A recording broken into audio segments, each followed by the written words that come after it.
What exactly went wrong for the People's Democratic Party during the 2023 general election in the Southeast geopolitical zone, which has always been a safe stronghold of the party? Well, in search of possible answers, we're now being joined from Arise Abuja studios by Majeed Dahiru, a man who even before the elections had been warning about what he called the obvious missteps of a party which prided itself as Nigeria's main opposition alternative. Good morning, Majeed. Good to have you join us today. Good morning. Thank you very much for having me today. Good morning, Steve, and good morning, OG. All right. Thank you very much. I remember vividly all that you projected, and it looks like you were almost been prophetic, you know, when you said that it would take certain steps and certain alliances for the PDP to regain power. But of course, after the general elections, we know what has happened. The Southeast in particular, you know, was the hardest hit in terms of the losses for the PDP. A region that used to hold that place down 100% as PDP states is now left with just one state for PDP in Enugu state. What would be your assessment? And to ask the obvious, did you see this coming? Thank you very much. You actually asked the obvious question because we had this conversation here severally. Yes. About what was coming. Yes, I mean we actually saw it coming, but you know, politicians are incurable optimists. I mean, they see possibility in every impossibility. And sometimes their own projections are not something you can easily situate within the confines of common logic of reasoning. So we saw it coming, but I'm sure the PDP people didn't quite see this coming. It was quite clear ahead of the elections that after 24 years of consistent support for the PDP by the people of the Southeast, at a time that they expected that the party should have rewarded them with the ticket of the presidential candidacy of the main opposition PDP, and the PDP did not do that, and a northerner picked it in the person of the former Vice President Atiku Abubakar. We saw the revolt coming, and the revolt indeed happened. And if you ask me, rightly so that maybe in the next dispensation, the PDP can now sit down and reassess what has happened to it, both in 2015 and 2023, when it similarly violated its zoning arrangement, and maybe begin the process of rebuilding its party by giving assurances now to all its, hitherto strongholds about the need to carry them along and not take them for granted anymore. So this was something we saw coming, and it was a hard lesson for the PDP to have learned this way, but it's okay. It's politics, and it has happened. So the PDP needs to now begin to rebuild its party from the very scratch and make sure that, it obeys its own internal rules and, give a sense of belonging to every constituent part of its party, particularly the Southeast. It was a region that they shouldn't have taken for granted, and unfortunately they did. And so, of course, that was one of the reasons why the PDP lost this election, because that zone is the most important support base for the PDP, at least since 2015, when the party went into opposition. And so one should have thought that what happened in the APC should have happened in the PDP, where we saw a reciprocation of some sort by the northern wing of the APC to the southwest part of the country that went into alliance with them in 2015 to take power from the same PDP. So we had expected the northern wing of the PDP as well to have similarly done same thing for the Southeast going into the 2023 election. I mean, it's better sometimes to do the right thing and lose an election than do the wrong thing and as well lose. So I'm sure lessons have been learned, and we hope that the PDP will take stock of what has happened and see if they can pick up the pieces, the bits and pieces, and move ahead.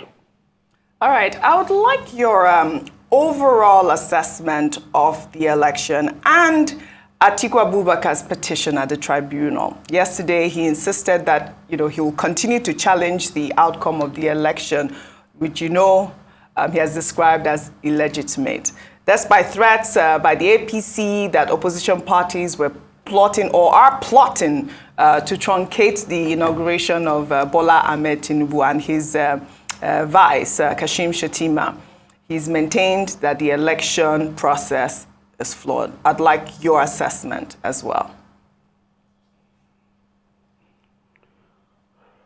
Whereas the election, particularly the presidential election of the 25th of February, may not have been the best of elections. I mean, we saw the fact that INEC didn't live up to expectations of many Nigerians.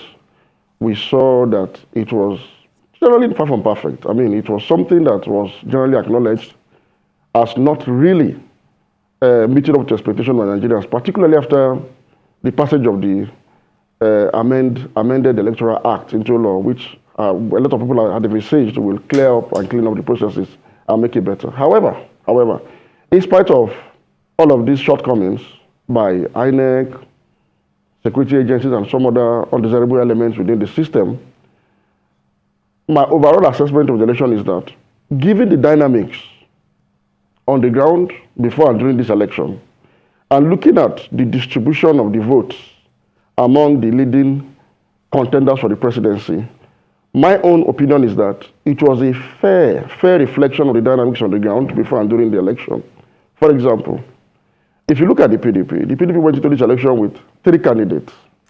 You had Mr. Peter Obi of the Labour Party, who was a member of the PDP up until 2022. You had Rabiu Musa Kwankwaso of the NNPP, who was also a member of the PDP until 2022. And of course, Atiku Abubakar, who was the candidate for the PDP.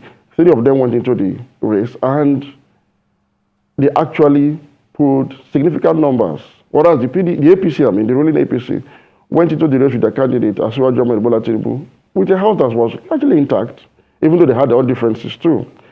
And if you look at the overall vote cast, the fact that Asiwaju emerged the winner does not actually mean that the APC won the election. What I'm trying to say is simple. Whereas Asiwaju emerged as the winner of the election, but because he scored a minority vote of the total vote cast, which is something that happened for the first time since 1999, it meant that the APC as a party lost Nigeria because he secured barely just a little over 1/3 of the total vote cast. And he also just secured victory in about 12 states, alongside Atiku Abubakar and Peter Obi, who similarly secured victory in 11 states plus the FCT, making it 12. So it was a tight race that clearly showed that the wishes of the Nigerian people actually prevailed, in that they rejected the APC, clearly. They rejected the APC, but unfortunately, the opposition didn't provide a formidable force and a united front into this election. And so the Nigerian people had 3 choices to pick from, and so they divided their votes among these 3. I know that there are disputes about the numbers, even despite the geopolitical distribution of these votes. The numbers are being disputed, whether the numbers add up or not. Well, that will be for the courts to decide. But the politics of the election, if you look at it critically, there are lots of wins for the Nigerian people. For example, you saw a third force movement that was predicted ahead of time that they were going to be the third force. They're going to be the force to watch out for, the obedient movement. They lined up behind the candidate of the Labour Party from across the country, from all ethnic groups, from all religious groupings. They lined up behind the candidate of the Labour Party, Mr. Peter Obi, and they pulled impressive numbers and caused major upsets across the country. Upsets that are substantial enough to put the establishment on notice that Nigerians are no longer ready for their underperformance and misrule that has characterized our democracy since 1999. So that was another win for the Nigerian people. So what I'm trying to say in essence is, Asiwaju was actually programmed to lose this election because he came into the election with an overburden of incumbency disadvantage arising from the underperformance of the APC in the last 8 years. However, the PDP was not able to maximize this disadvantage into an electoral advantage for it by putting its house in order ahead of the election, so that a Peter Obi and the Kwankwaso would not have left the party, and such that they would have worked together for the victory of the party. So if the house was intact, the PDP would have won this election. But going into the election with about 3 candidates and expecting to win is a bit too optimistic. And again, the numbers may not add up, I do not know, but the courts will now decide that. But realistically speaking, I think that the election result reflects the dynamics on the ground. If you look at the places, for example, that the Labour candidates won, These were places he was expected to win. He won in Lagos, he won in Abuja.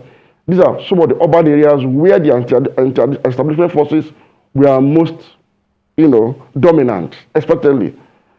And he won in the southeast region he comes from decisively, and he made certain inroads into the north, particularly the middle belt area of the north. It was expected, for example, that Asiwaju would make an impressive showing in the southwest region, which he did. And because of the effort of his allies in the north, particularly in the northwest, we saw the effort they made to actually pull some numbers for him, which actually made the difference. Mr. P2B, for example, was not exactly expected to do as well as any of the other candidates in the northwest and parts of the northeast, and expectedly he didn't do that well. But at the same time, the numbers are being disputed. So the court will now decide with the evidence that the different contenders and those disputing the results will present at the court. If they present numbers that actually show indeed that the numbers didn't add up despite the realistic distribution of the votes, then of course the court should do the needful. But until the court decides that, from a realistic point of view, I think it was a fair reflection. And if you ask me, the biggest winners in this election are the obedience. And Mr. P2B indeed is the hero of this election, as pointed out by Governor Nyesom Wike of Rivers State. I think he lived up to expectations and even surpassed some expectations. And I think that the obedient movement in this election are the MVPs, if you ask me. They have redefined Nigerian politics. They have restored the people as the structure and not a few self-appointed political potentates that call the shots from some narrow confines of their bedroom. So I think somewhat there was a democratic revolution that took place, and it was a win-win-win situation for the entire Nigerian people. The resilience of the Nigerian people actually annulled substantially, if you ask me, the defects of some of the anomalies that the election actually threw up. So the resilience of the people annulled those defects and converted them to some advantages. So it was an impressive outing for Nigerian people, despite the shortcomings by the electoral umpire, security agencies, and some other critical stakeholders. So you're saying that you think it was a fair election. I asked you earlier, what do you make of Atiku's petition? He's not the only one who has petitioned.